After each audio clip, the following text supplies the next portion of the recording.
Welcome. जो ये आने वाली है इनको मैं सबसे पहले तो मैजिक गर्ल बुलाती हूँ। इतने सारे मैजिक किए हैं इन्होंने। ये कोर्स मैंने बनाया तो उसमें इनकी भी जो कहीं ना कहीं रोल है कि मुझे लगा इन्हें भी बहुत सारी नॉलेज है, कहीं पे कुछ लैक होगा तो ये हेल्प करेंगी। तो आप लोग एक्साइटेड हो क्या इनसे, कि आप अब इनसे भी जानना चाहते हो कुछ? जो एक्साइटेड हो वो ई लिख दे चैट बॉक्स में, वरना ये अपना कैमरा और वो ऑन नहीं करेंगी, इसलिए ई लिखना पड़ेगा सबको चैट बॉक्स में। मेरी आवाज नहीं आ रही है क्या? आ रही है मैम, आ रही है। अच्छा ठीक है। अच्छा मुझे दिखाई नहीं पड़ रहा था, ठीक है।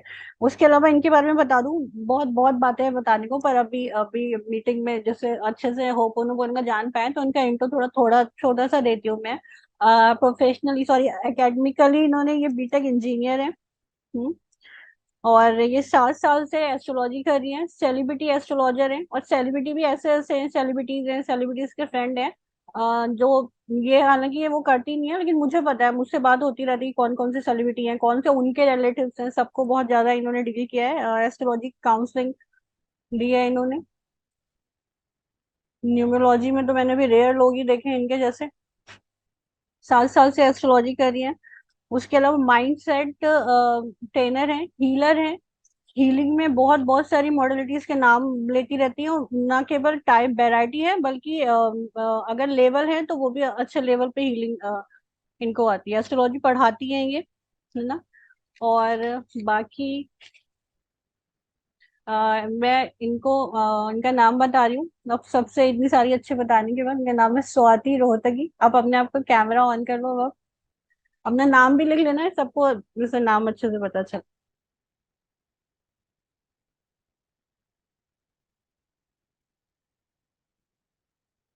कैमरा भी ऑन कर लो।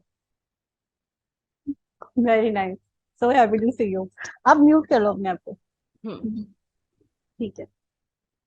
अपने बारे में कुछ बोल दो पहले जल्दी से, अच्छा अच्छा। अपने बारे में तो क्या बोलूं, मैं आप सभी का बहुत बहुत स्वागत करती हूँ आज के वर्कशॉप में। और शिल्पी जी, आपका तो खास दिल से धन्यवाद आज के सेशन के लिए। बहुत ही वंडरफुल सेशन ऑर्गेनाइज करा आपने, और इतनी अच्छी एनर्जी है सब लोगों की। तो बहुत देर से मैं भी एक्साइटेड हूँ, बहुत देर से कंट्रोल कर रखा है मैंने अपने आप को कि मैं म्यूट पर रहूं। कंट्रोल करना पड़ा होगा क्यों, इन्हें भी इतनी नॉलेज है, और सब्जेक्ट की बात हो रही हो तो हाँ, बहुत ही आप मुश्किल जो है बात क्वेश्चंस आ रहे करना। थे मैं बीच में सोच रही थी खुद को अनम्यूट करके आंसर कर दूं, हाँ। कंट्रोल अभी करा। आप ठीक है। तो अब जल्दी से ना हम टॉपिक पे आ जाते हैं ना, अपनी अपनी बातें करते हैं। ओपन आप कब से कर रहे हो इसको, कब से फॉलो कर रहे हो ओपन ओपन को? होपनो हीलिंग मैंने लास्ट लगभग 3 साल पहले मुझे पता लगा था इस हीलिंग का। सिंस देन मैं यूज कर रही हूँ इसको। लगभग तीन 3 साल साल से से ज्यादा हो गए हैं मुझे।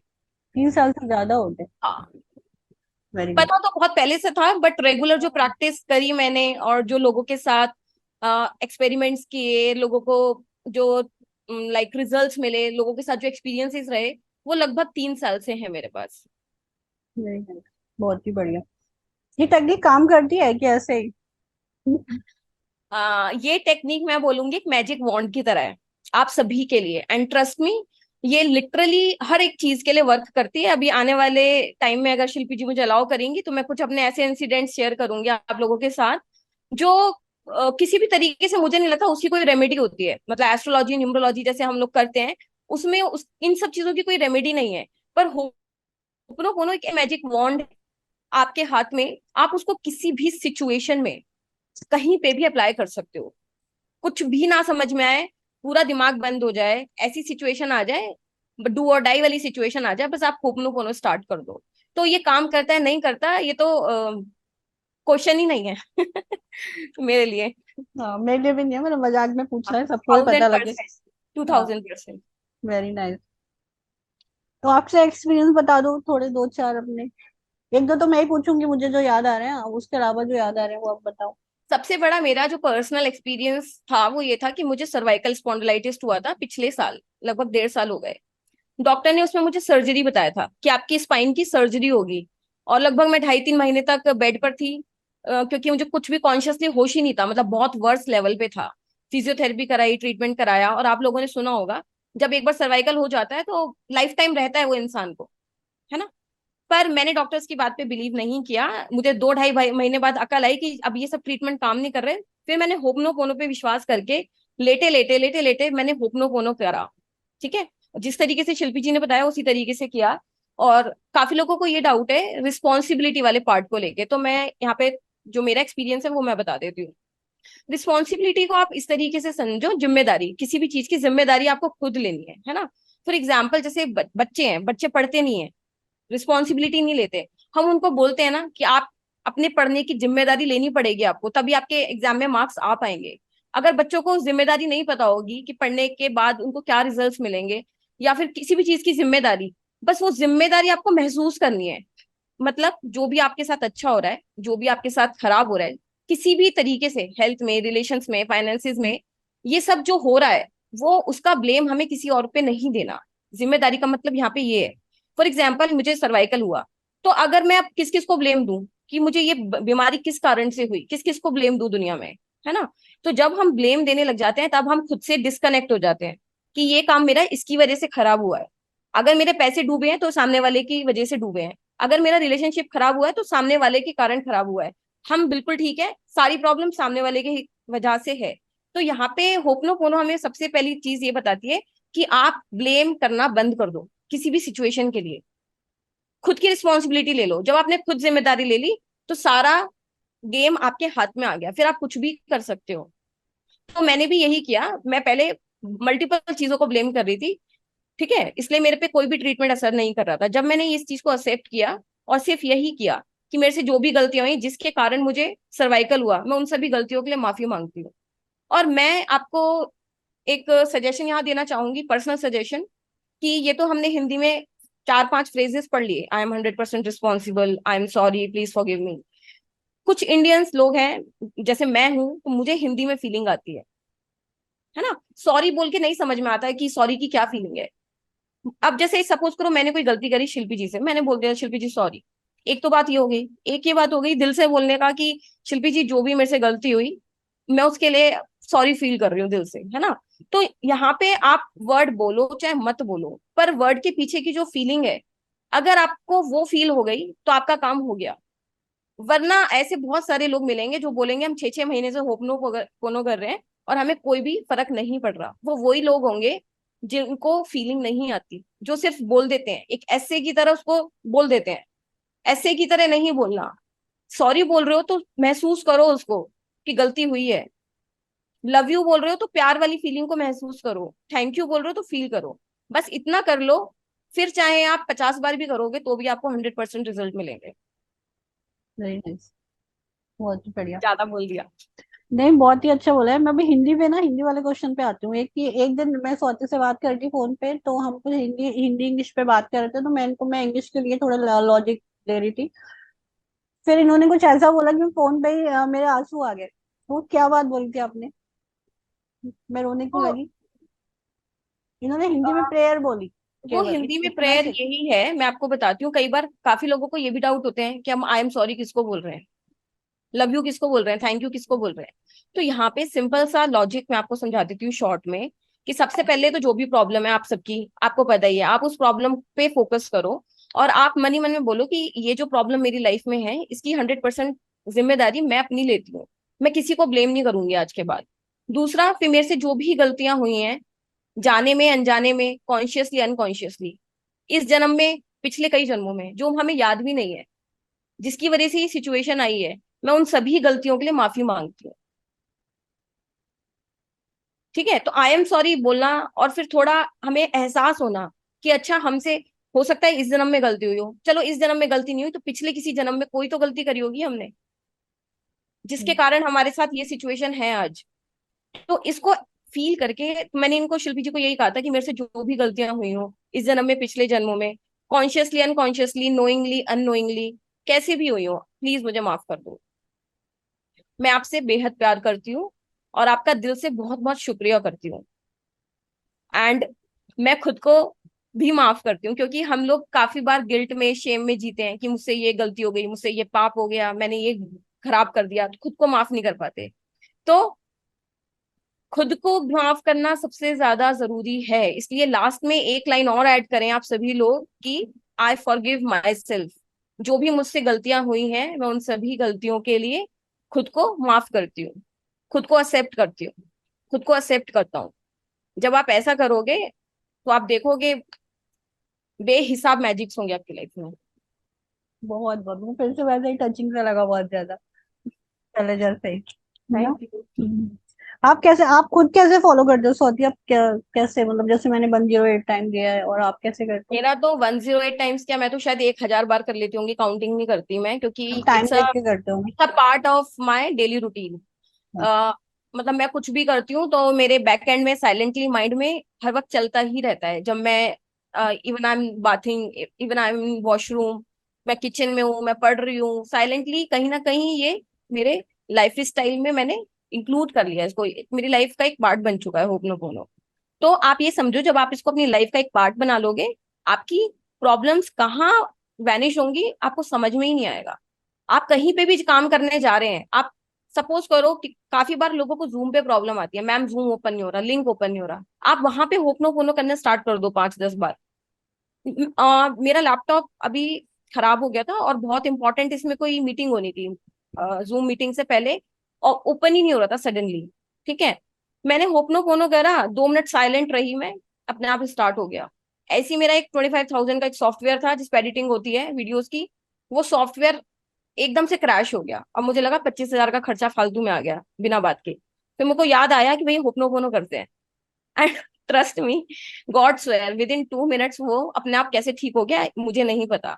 मैं ये बता रही हूँ कि सिर्फ इंसानों के लिए नहीं, जानवरों के लिए, नेचर के लिए, बिल्कुल जो नॉन लिविंग थिंग्स हैं उनके लिए भी कर सकते हो आप। प्लांट्स के लिए, किचन में कोई चीज खराब हो गई, कोई गैजेट खराब हो गया, मोबाइल नहीं चल रहा, कुछ भी आप सोचो, किसी भी चीज के लिए आप इसको कर सकते हो। और अगर कुछ भी समझ में नहीं आ रहा तो I am sorry, please forgive me, thank you, I love you बोल दो, बस। कुछ भी नहीं समझ में आ रहा तो इतना भी बोल दो। Very nice. एक बात और कि जैसे इन्होंने कहा, स्वाति जी ने, मैं भी एस्ट्रोलॉजर हूँ, ये भी है, इन्होंने कहा कि कुछ रेमेडीज नहीं हो पाती, तो सब लोगों ने अपने कैमरे क्यों ऑफ कर लिए भाई? ये अगर किसी को कोई क्वेश्चन है ना, ये बिल्कुल भी आंसर नहीं करेंगे, जिसके कैमरे ऑफ होंगे इस समय। मैं भी तो कैमरा ऑफ कर। हाँ, आप भी कर लो, जैसे पता नहीं चले कौन बोल रहा है, क्या करने है ना। तो ये करना है। आपसे क्या कह रही थी मैं? अच्छा, मैं रेमेडी की बात करती हूँ, जो मेरा भी एक्सपीरियंस रहा ना, मैं तो, मुझे बहुत रेमेडी में बड़ा इंटरेस्ट है, लेकिन रिलेशनशिप पे नहीं काम करती थी रेमेडीज। मैं आपको एक चीज बताती हूँ, रेमेडीज, जैसे मेरे पास अभी एक यूएस से क्लाइंट आई थी, उनके बेटे का एक कंपटीशन एग्जाम था यूएस में, बहुत इंपॉर्टेंट एग्जाम था, मतलब डू और डाई वाली सिचुएशन थी, अगर वो एग्जाम क्लियर नहीं होता तो उनका बेटा 1-2 साल तक फिर वो रीअपियर ही नहीं हो पाता। ठीक है, तो उनकी मदर मेरे पास इस क्वेश्चन को लेकर आई थी कि मैम मुझे किसी भी तरीके से उसके इस एग्जाम में इतना ग्रेड चाहिए ही चाहिए।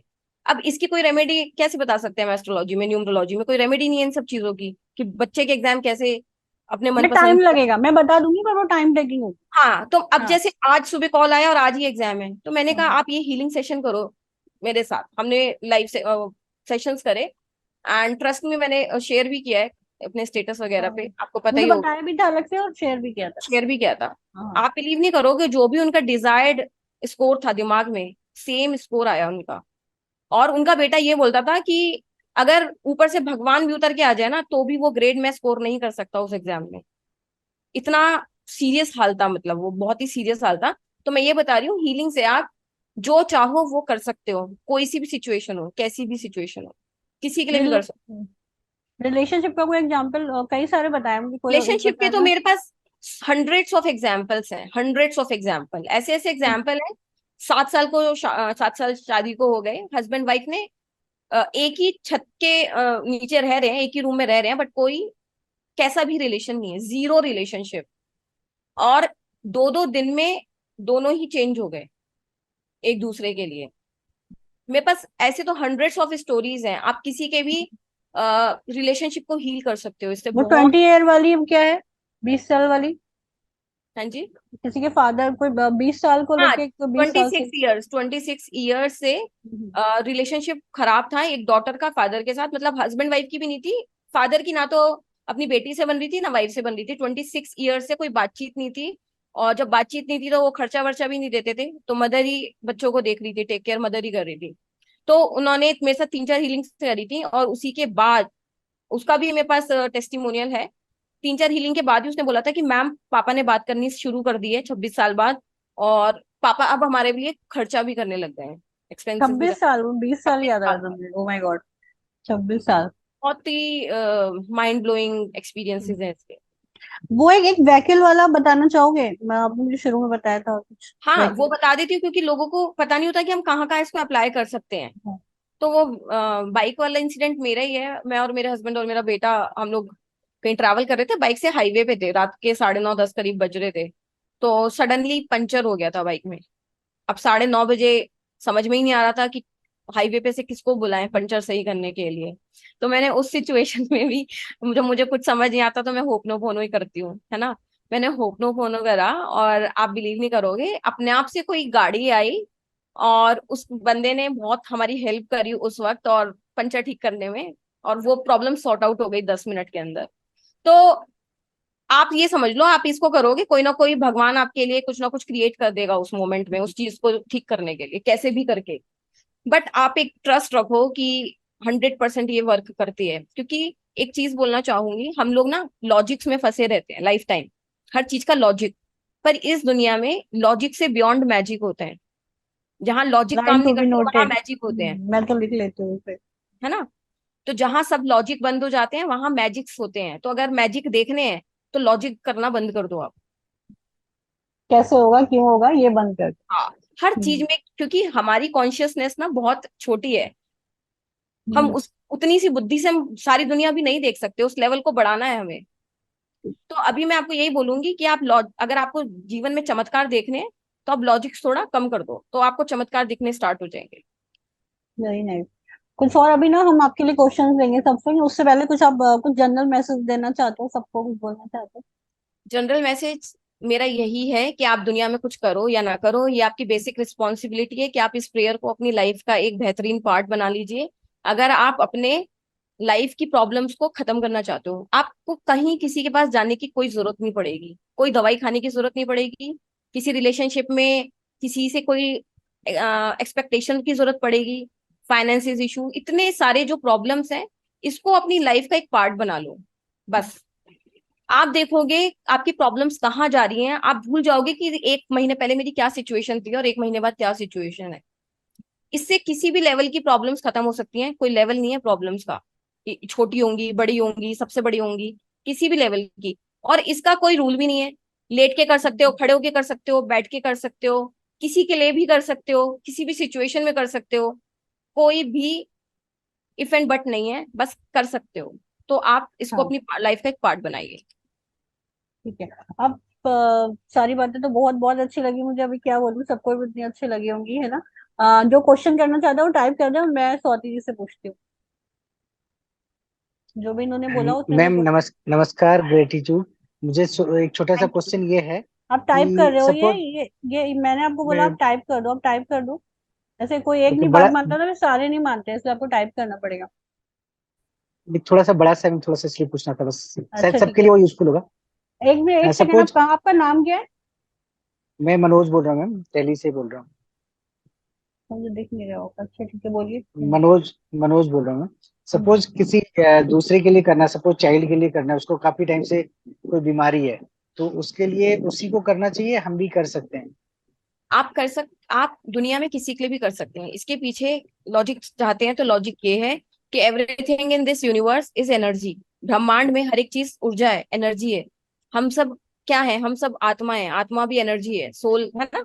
सारे हम सब सोल्स हैं, सोल्स एनर्जी है। तो आप इस पूरे ब्रह्मांड में किसी भी चीज के लिए कर सकते हो, क्योंकि यहाँ पे हम एनर्जी ट्रांसफर कर रहे हैं। अगर हम तो सॉरी बोल रहे हैं, उसमें रिस्पॉन्सिबल मुझे खुद को लेना है कि हाँ मेरा हाँ बेटा बीमार है, हाँ तो उसका रिस्पॉन्सिबल हाँ, मैं हूँ। उसके लिए रिस्पॉन्सिबल और मैं। ठीक है ma'am, thank you very much. Thank you. अब नेक्स्ट जैसे क्वेश्चन वो लिख दे चैट बॉक्स में।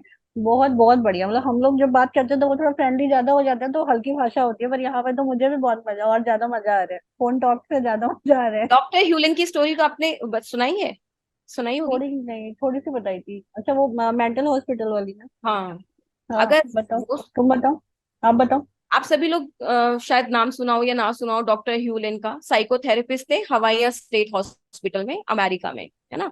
जिनसे ये टेक्निक मार्केट में आई थी। तो उन्होंने क्या किया था, वो साइकोथेरेपिस्ट थे, उनका काम था जो भी मेंटली रिटार्डेड पेशेंट्स होते थे उनको डील करने का उनका काम था। बट एक बार उनको एक हवाई स्टेट हॉस्पिटल में एक वार्ड सौंपा गया। उस वार्ड में सारे जो पेशेंट्स थे कैसे थे, क्रिमिनली इंसेन पेशेंट्स, मतलब ऐसे मेंटली पागल पेशेंट्स जो रेपिस्ट थे, मर्डरर्स थे, इस लेवल के क्रिमिनली इंसेन पेशेंट्स जिनका दिमाग किस हद तक खराब था आप इमेजिन कर सकते हो, है ना। उनको ऐसा वार्ड सौंपा गया था कि आपको इनको हैंडल करना है।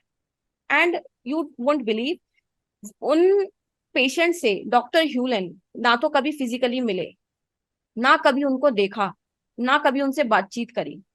उन्होंने उन सबको बिना देखे, उनकी फाइल्स को देखकर, सिर्फ उनकी फाइल्स को देखा कि इन लोगों को क्या क्या परेशानी है, इनके रिकॉर्ड्स में क्या क्या है चीजें, उसको देखा और उन सबको हील कर दिया विद इन लगभग 18 मंथ्स। और 18 मंथ्स के बाद वो जो हवाईया स्टेट हॉस्पिटल का वार्ड था वो कंप्लीटली क्लोज हो गया, क्योंकि वहां पे कोई मेंटल पेशेंट बचा ही नहीं। अब ये बताओ, उनका तो उनके साथ कोई ब्लड रिलेशन भी नहीं था, वो तो सारे पेशेंट्स फर्स्ट टाइम ही मिले थे। उन्होंने ऐसा क्या किया था, उन्होंने उनके लिए होपनो करा। उनका मानना ये था कि ये लोग मुझे मिले हैं तो कहीं ना कहीं मैंने इनको अट्रैक्ट किया अपनी लाइफ में, क्योंकि यूनिवर्स का एक लॉ ये कहता है, whatever you are you attract the same thing. जो भी आप हो आप वैसी चीजें अट्रैक्ट करते हो अपनी लाइफ में। तो उन्होंने जब फाइल पढ़ी उनको बहुत गुस्सा आया, रेपिस्ट के फाइल्स देखी, 9 9 साल के बच्चियों के साथ रेप कर रखा है इन लोगों ने, जवान बच्चों का मर्डर कर रखा है, तो कैसी फीलिंग क्रिएट हुई उनके अंदर। पर उन्होंने सोचा कि अगर ये लोग मुझे मिले हैं लाइफ में तो कहीं ना कहीं मैंने ही क्रिएशन करा है इन सब चीजों का। तो उन्होंने अपने ऊपर जिम्मेदारी ले ली उनकी, कि ये जितने भी इन्होंने घटिया काम करे उन सबकी जिम्मेदारी मैं अपने ऊपर लेता हूँ। और उन्होंने उन सबको हील करना स्टार्ट कर दिया, बिना मिले, बिना देखे, बिना बातचीत करे, सिर्फ मेंटल लेवल पे, सबकॉन्शियस लेवल पे हील करना शुरू कर दिया। जैसे जैसे वो हील करते गए सारे पेशेंट्स की मेंटालिटी नॉर्मल होने लगी, जो क्रिमिनल इंसेन मेंटालिटी थी वो नॉर्मल इंसान हो गए। और कुछ समय बाद उस हॉस्पिटल को वो वार्ड क्लोज करना पड़ा क्योंकि सारे पेशेंट्स रिलीज हो चुके थे। तो इस स्टोरी को अभी आप याद रखना कि इस स्टोरी से क्या पता लगता है कि हम ये काम किसी के लिए भी कर सकते हैं, किसी भी हद तक कर सकते हैं। तो बस हमें एक फोकस और इंटेंशन रखनी है कि हम किसके लिए कर रहे हैं, दैट्स इट। वेरी नाइस, बहुत ही बढ़िया। तो अभी क्वेश्चन, सबसे पहला क्वेश्चन अलका जी क्या, अलका जी मैं आपके क्वेश्चन का जवाब दूंगी क्लास के बाद, है ना, या जो आपने मुझे मैसेज किया उसका भी मैं ध्यान रखूंगी अलग। और नॉन लिविंग थिंग्स में भी पेयर सेम रहेगी, रेखा जी पूछ सेम रही है। रहेगी, बिल्कुल बिल्कुल। सिमिलर डाउट जो कह रहा है उनका नाम ऐसे में अपना नाम रीनेम कर लो, फिर मैं आपका क्वेश्चन वो पूछती हूँ। और किसी ने पूछा है कि लौटते हुए घर कहीं ऑफिस से ट्रेन वगैरह में कर सकते हैं ना। कहीं पे भी, मैं कह रही हूँ वॉशरूम में भी कर सकते हो आप, हम्म। कहीं पे भी कर सकते हो। बहुत सारे लोगों को यहाँ पे digestion issues, constipation issues, anger issues, ये तो कॉमन सी चीजें हैं, डायबिटीज, है ना। तो हेल्थ इश्यूज के लिए आप क्या कर सकते हो, अपने बॉडी पार्ट पे हाथ रख लो जहां पे भी आपको प्रॉब्लम है। सिर में दर्द हो रहा है, आप सिर पे हाथ रख के कर लो, क्योंकि जैसे ही हम हैंड्स रखते हैं ना तो हमारा फोकस शिफ्ट हो जाता है तुरंत कि हम इसी चीज के लिए कर रहे हैं। पेट में प्रॉब्लम है तो पेट के लिए कर लो। मैं आपको गारंटी दे रही हूँ विद इन 5 10 मिनट्स आपको रिलीफ दिखना स्टार्ट हो जाएगा उस प्रॉब्लम में। अभी मैंने आप शायद तुमने लेट ज्वाइन किया, मैं दो एग्जांपल बताए एक ही बार में सही। अपने लिए हाँ बताया बिल्कुल। मैंने दो एग्जांपल, है ना। और कोई पूछ रहा मेरा है तो कि रैंडम ना हाथ में हाँ स्वेलिंग आ गई थी रैंडम। एक दिन, हाथ में ना एक दिन रैंडम स्वेलिंग आ गई थी, और मेरा तो सीधा हाथ था भाई, मेरा तो सारा काम इसी से ही चल रहा है। तो मेरे हस्बैंड ने बोला डॉक्टर के चलते हैं, क्योंकि एकदम से सडन इतनी स्वेलिंग आ गई। पर मैंने कसम खा रखी है अब कि मुझे जीवन में कोई मेडिसिन नहीं खानी, ना किसी डॉक्टर के पास जाना। तो मैंने सिर्फ अपने हैंड को क्या बोला, गॉड स्वेयर, मैंने बोला कि मन में सोचा कि डियर हैंड, जिस मैंने किसी भी तरीके से तुम्हें कोई भी पेन दिया हो, मेरी वजह से तुम्हें कुछ हर्ट हुआ हो, तो मैं तुम्हें सॉरी बोलती हूँ। एंड जिनको भी मैं मानती हूँ परमात्मा को, उनको साक्षी मान के मैं सच बता रही हूँ, 5 मिनट्स के अंदर वो 90% स्वेलिंग खत्म हो चुकी थी, सिर्फ ये बहुत आई एम सॉरी बोलते ही। बहुत ही बढ़िया। तो मेरे साथ तो हजारों मिरेकल्स हुए हैं, तो मैं यही बोलूंगी कि आप बस विश्वास करके इसको करो। ये मुझे एक बात समझ में नहीं आ रही है, धनगोरी जी की, several plant bears fruit, but ये मैं, या मुझे बाद में बताना, हम बाद में आंसर करवा दूंगी। और भी क्वेश्चन देखती हूँ। पेयर करने से डेली ऑटोमेटिक प्रॉब्लम सारी खत्म हो जाएंगी, है ना? हाँ, अगर अब आपको कोई, आप प्रायोरिटी वाइज करो, जैसे लाइफ में आपको लगेगा भाई मेरे पास 5-6 प्रॉब्लम है तो मैं किस सबके हम्म। लिए एक साथ करूं। मैं आपको बोलूंगी आप प्रायोरिटी वाइज करो, जो प्रॉब्लम सबसे ज्यादा तंग कर रही है आपको इस वक्त, आप उसको पकड़ के लगातार करो, क्योंकि आपको उसमें रिलीफ दिखेगा, तब आपका फेथ बनेगा। अगर आप सारी चीजें एक साथ घुसा दोगे, सब में थोड़ा थोड़ा रिजल्ट मिलेगा, तो आपको समझ में नहीं आएगा, क्योंकि हमारी अवेयरनेस बहुत अभी स्मॉल लेवल पे होती है ना। तो मैं आपको यही रिकमेंड करूंगी कि जो भी प्रॉब्लम बहुत बड़ी लग रही है आपको इस वक्त, आप उसके लिए रेगुलर चैंटिंग करो 20-21 दिन, तो आपको एक अच्छा खासा शिफ्ट दिखेगा उस प्रॉब्लम में। और अगर किसी को कोई भी प्रॉब्लम नहीं है तो आप जनरल कर सकते हो, तो ओवरऑल लाइफ अच्छी रहेगी। जब हम दूसरों के लिए रिस्पॉन्सिबिलिटी लेते हैं तो हमारे पे कर्मा इफेक्ट आएगा क्या? क्यों आएगा भाई? देखो, कर्मा इफेक्ट तभी करता है जब आप कर्मा कर्मा कर्मा करते रहते हो, क्योंकि बहुत बहुत बढ़िया। सारा गेम माइंड का है।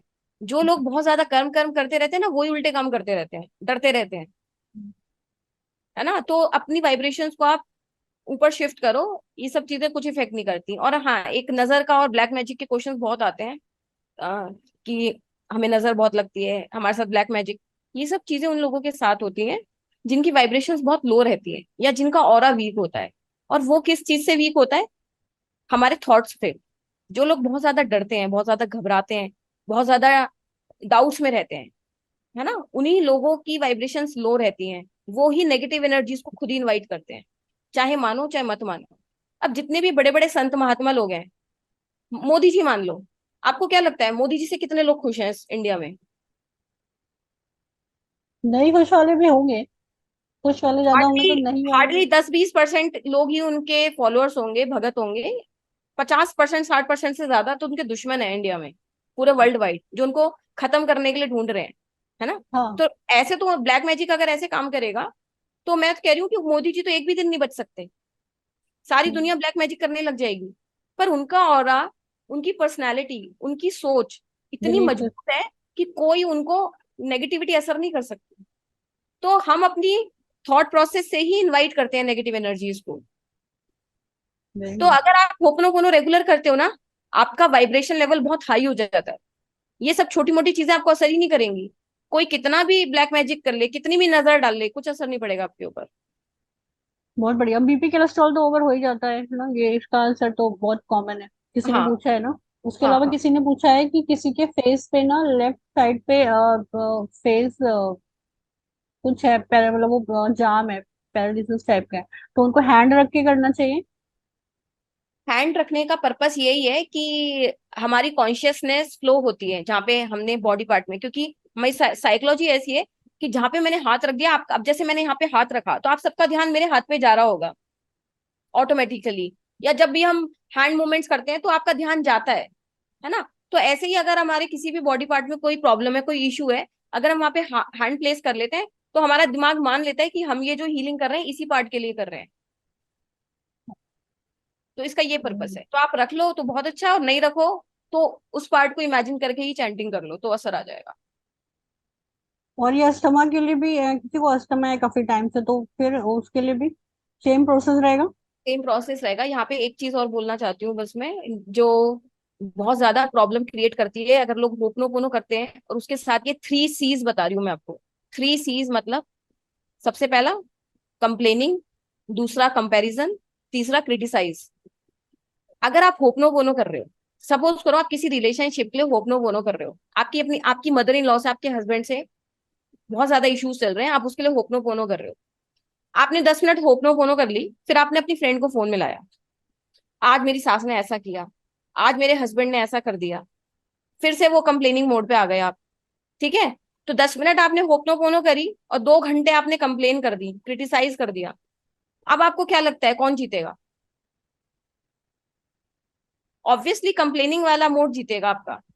वो ज्यादा मन तो से अगर करा है एक तो। आप हाँ, तो अगर आप होपनो, क्योंकि हम जब कंप्लेन करते हैं ना, हम पूरा दिल और जान से कंप्लेन करते हैं, कोई कसर नहीं छोड़ते हम बुराई करने में, पूरा निंदा रस में तसल्ली के सबसे साथ, ज्यादा मजा आता है। पूरा ये भी तसल्ली के साथ कि पता है आज उन्होंने ऐसा किया, मैं तो सोच ही रही थी ऐसे ही होना था, इससे कुछ भी नहीं हो रहा, होपनो करा मैंने, कुछ भी फर्क नहीं पड़ा, ये और बोल देते हैं साथ में। मैं आपसे रिक्वेस्ट करूंगी, आप 10 दिन के लिए ये तीनों चीज छोड़ दीजिए। अगर ना असर पड़े तो आप मुझे पकड़ लेना। तो कंप्लेन कंप्लेन तो करना खत्म ही हो छोड़ दो, जाएगी ना, पकड़ेंगे क्यों फिर हम? कंप्लेन कंप्लेन वाली करना बात ही छोड़ खत्म नहीं दीजिए। है हमारे यहाँ।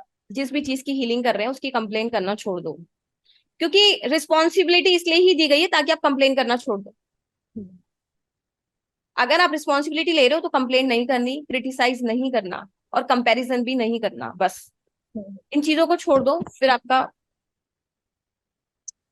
सोने पे वेट सो। लॉस में भी हेल्प करता है वेट कुछ या लॉस नहीं? तो बहुत, देखो ये सब जो इश्यूज है ना, हमारी बॉडी के जो इश्यूज हैं, ये हम्म, 80-90% इश्यूज इमोशनल इश्यूज होते हैं।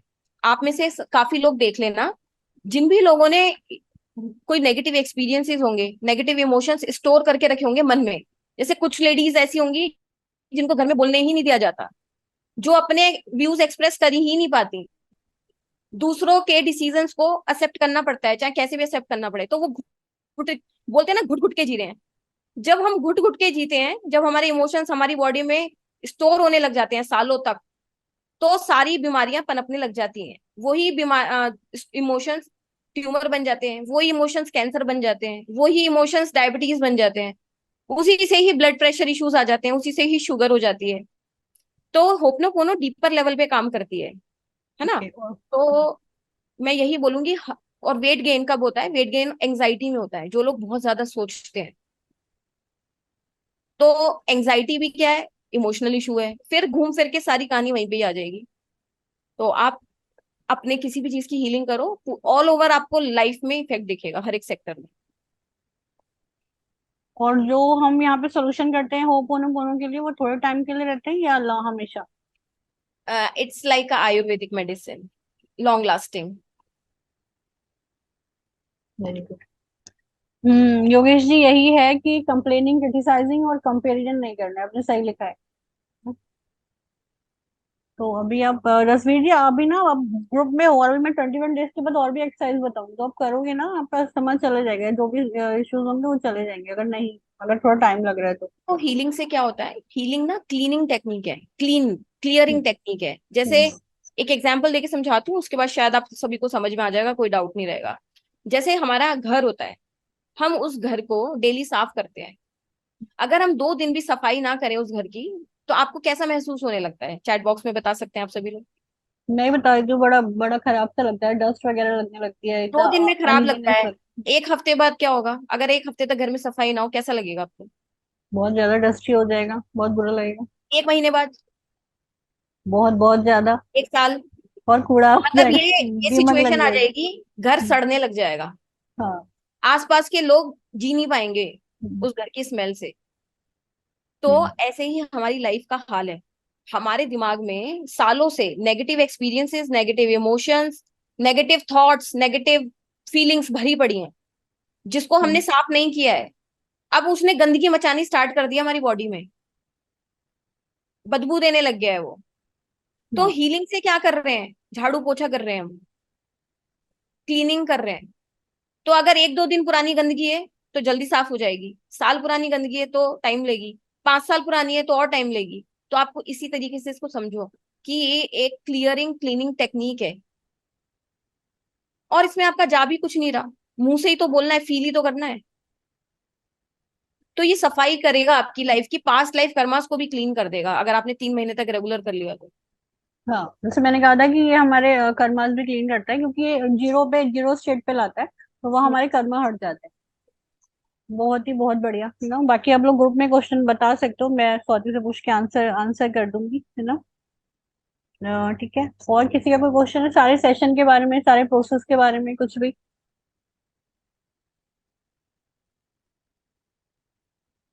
कोई क्वेश्चन नहीं था, मैं और स्वाति बस दोनों ही अच्छे टीचर है ना, बहुत डिटेल्स में बताते हैं अच्छी। ठीक है, तो मैं जरा ये व्यू उस पे लेती हूँ सबको, गैलरी व्यू पे लेती हूँ। ठीक है, हाँ, किसी को कुछ कहना है? आई होप कि आप सभी लोगों को समझ आ पाया होगा जो मैंने बताने की कोशिश करी, और इन केस कहीं से भी कोई गलती हुई हो तो I am sorry, please forgive me, thank you, I love you. Not at all, और बहुत ज्यादा नॉलेज मिली। मनी इश्यूज के लिए हमने बोल ही दिया कि मनी का जैसे कोई भी इश्यूज के लिए आप पहले लेके आप बोलोगे, उसके बाद आप प्रे करोगे, है ना। मनी के लिए एक चीज बताती हूँ मैं, जो बहुत लोगों के लिए काम करी है। मनी के मनी में जो भी इश्यूज आते हैं वो कब आते हैं मैं बताती हूँ। हम सभी लोग ना बचपन से कुछ ना कुछ नेगेटिव बिलीफ सुनते आए हैं मनी को लेके, और उसको एक्सेप्ट भी करते आए हैं। मनी पेड़ पे पैसा पेड़ पे नहीं उगता, अमीर लोगों के बच्चे तो बिगड़ ही जाते हैं, पैसा हर बीमारी की जड़ है, पैसा कलेश की जड़ है, ऐसे कर करके बहुत सारी बिलीफ सिस्टम्स हमने सुने हैं बचपन से। कहीं ना कहीं वो हमारे सबकॉन्शियस में स्टोर्ड है, और हमने माना भी, एक्सेप्ट भी किया है, हाँ भाई पैसा बीमारी की जड़ है, पैसा कलेश की जड़ है। अब आप, मैं शिल्पी जी की दो बुराइयां कर दूं, आपको क्या लगता है शिल्पी जी मेरी शक्ल नहीं देखेंगी तीसरे दिन पे? देखोगे आप ऐसे पर्सन की शक्ल देखोगे जो आपकी दो बार बुराई कर देगा? नहीं, मैं तो गुस्सा हो जाऊंगी, इसलिए मैंने कहा था पहले सेशन में कि मनी आप तो ना गुस्सा हो गई, आपको मनाना है, तो वो सेम बात बहुत डिटेलिंग से बता रही हाँ, तो सिंपल सी बात है, पैसे को ना हर इंसान को प्यार चाहिए, हर एक एनर्जी को प्यार चाहिए। तो मनी क्या एनर्जी है। अभी आपके पास एक कॉल आ जाए कि आप 10 करोड़ रुपए की लॉटरी जीत गए हो, आपका लेवल कहाँ पे होगा आप इमेजिन नहीं कर सकते, खुशी के मारे। मतलब आपकी एनर्जी शिफ्ट हो जाएगी। अभी एक फोन आ जाए कि भैया आपका लॉस हो गया 1 लाख रुपए का, आपका तुरंत लेवल नीचे डाउन हो जाएगा। तो कहने का मतलब है मनी में एनर्जी है ना। और एनर्जी है तो मनी को भी प्यार चाहिए, मनी के साथ रिलेशनशिप बिल्ड करना है आपको। आपको हूँ। लगेगा मैं तो, कई बार हम पैसे को किस तरीके से पर्स में रखते हैं रैप करके, पूरा बड़ा ही डिसरिस्पेक्ट करके, कहीं भी पैर के नीचे पैसे पड़े हैं, सिक्का होगा तो हम उसको ध्यान नहीं देंगे, 500 का नोट 2000 का नोट होगा तो बड़े ध्यान से देखेंगे। किसी ने 100 रुपए दिए तो 100 रुपए ही तो है, किसी ने 2000 दिए तो बड़ी, मतलब डिफ्रेंसिएशन कर रहे हैं हम मनी में, है ना। तो मनी को ये नहीं पता कि ये छोटा अमाउंट है बड़ा अमाउंट है, उसे सिर्फ एनर्जी पता है कि ये इंसान कैसी एनर्जी रख रहा है मेरे लिए। तो आप ये सोचना स्टार्ट करो कि आपसे क्या क्या गलतियां हुई है मनी को लेके, आपने कब कब डिसरिस्पेक्ट किया है, किसका गलत साथ दिया है मनी को लेके। उन चीजों के लिए सॉरी बोलना शुरू कर दो, फिर देखो मनी कैसे लौट के आता है आपके पास। और याद नहीं भी आ रहा तो भी सॉरी बोलना शुरू आप ना उसके साथ अनकॉन्शियसली कॉन्शियसली बोलिया करो। करो। कॉन्शियसली मतलब जो हमारी ध्यान में है, अनकॉन्शियसली जो हमारे ध्यान में नहीं है किसी भी तरीके से। बहुत बढ़िया। इस पे तो कितना भी बोला जा सकता है, कितना भी बोला जा सकता है, ये तो बहुत बड़ा नॉलेज टॉपिक। एक्चुअली बोला जा सकता है सबके लिए नहीं, पर कप इतना भर गया है ना इनका, जब अच्छा लगने लगा है तो ये कितना भी हाँ, बोल सकती है। हाँ बिल्कुल। आप लोग भी प्रैक्टिस करो, आप लोग का प्रैक्टिस से ही भर जाएगा, इतनी ज्यादा एक्सपीरियंस आप लोगों के पास हो जाएंगे ना, फिर जब आप लोग आपके भी पास बता सकते हो। एक्सपीरियंस आएंगे तो आपको भी समझ में आने लगेगा ये सब चीजें कैसे काम कर रही हैं। हाँ सेम, आप भी लोगों को 1 to 1 कैसे भी गाइड कर सकते हो ना, छोटे बड़े लेवल पे।